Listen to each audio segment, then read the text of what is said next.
Hazırda Türkiyədə davam edən etiraz aksiyaları ola bilsin Azərbaycan cəmiyyəti üçün bir yenilikdir. Mən baxıram, görürəm ki, bəzi sosial şəbəkələrdə həmin o Türkiyədə keçirilən etiraz aksiyalarını bəzi kəslər elə bir təsəvvür yaratmaq istəyirlər ki, bəs Ərdoğan artıq devrilir, insanlar ayağa qalxıb və həqiqətən də çox gülməli bir vəziyyətdir. Yəni bu insanlar doğrudan da mı bu qədər dünya görüşləri kasaddır? Doğrudanmı dünyada baş verən siyasi proseslərdən, xüsusən Türkiyə siyasətindən bu qədər bixəbərdilər?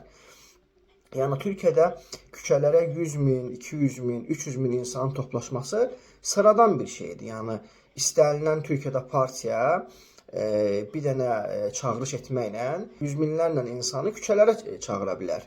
Və insanlar da Türkiyədə Azərbaycandan fərqli olaraq çox siyasi aktivdirlər. Bizim marağımız bir çoxlarının seriallar, futbol, nə bilim baboşlar, TikTok və bu cür mənasız işlərlə keçirsə, bu cür mənasız məsələlərlə Azərbaycan cəmiyyəti maraqlanırsa, Türkiyə cəmiyyəti bizdən fərqli olaraq siyasətlə maraqlanır. Çünki siyasət onların gündəlik həyatlarına təsir edir. Çünki siyasət onların birbaşa həyatıdır. O cəmiyyət ki, siyasətlə maraqlanır və siyasətdə aktiv rol oynayır, o cəmiyyətlər bir inkişaf eləyir, vətəndaşları da daha sosial rifah içində yaşayır. O cəmiyyətlər ki, Azərbaycan kimi siyasətlə maraqlanmır, siyasət mənlik deyil, partiyalar nədir, siyasət nədir, seçkilər nədir deyirsə, o cəmiyyətdə Azərbaycan kimi sürünə-sürünə yaşayır. Bunu mən nəyə görə deyirəm? Yəni Türkiyə cəmiyyəti həqiqətən də siyasi aktiv cəmiyyətdir. Və Türkiyədə yüz minlərlə insan həyətlərə, küçələrə çıxması çox normal bir hadisədir. Yəni bu dəqiqə Ərdoğan istəsə bir çağırışla İmamoğlu'nun CHP'nin o küçəyə çıxartdığı adam sayından 3 dəfə artıq adam çıxara bilər. Yəni ki, Türkiyədə heç bir çevriliş, heç bir inqilab baş vermir. Sadəcə sıradan bir hadisədir. Türkiyənin İstanbul Bələdiyyə sədri Əkrəm İmamoğlu həbs olunub. Onun da həbs olunmasına səbəb heç də Ərdoğan deyil. Əksinə, CHP'nin keçmiş üzvü Erkan Çakır bugün bir açıqlama verib ki, gedin siz həmən o ifadələrə baxın, Əkrəm İmamoğlu'nun həbs olunma səbəbini araşdırın.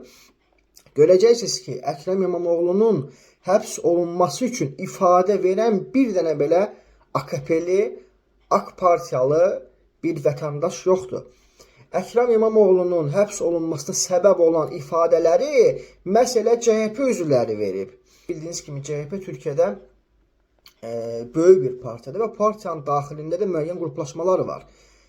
Kemal Kılıçdaroğlu'nun müəyyən bir qrupu var, dəstəsi var.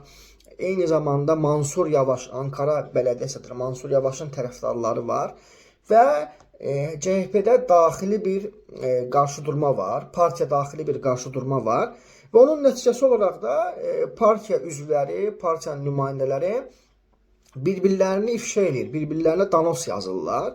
Və görünən də odur ki, partiya daxilində İmamoğlu'nu sevməyən və İmamoğlu'ya qarşı olan, məhz İmamoğlu'nun partiyası olan CHP'nin üzvləri İmamoğlu'ya qarşı şikayət veriblər, şikayət ərizəsi yazıblar və müəyyən hüquq mühafizə orqanlarına müəyyən bir faktları təqdim ediblər və onun nəticəsində də hazırda araşdırma gedir. Yəni məsələ budur.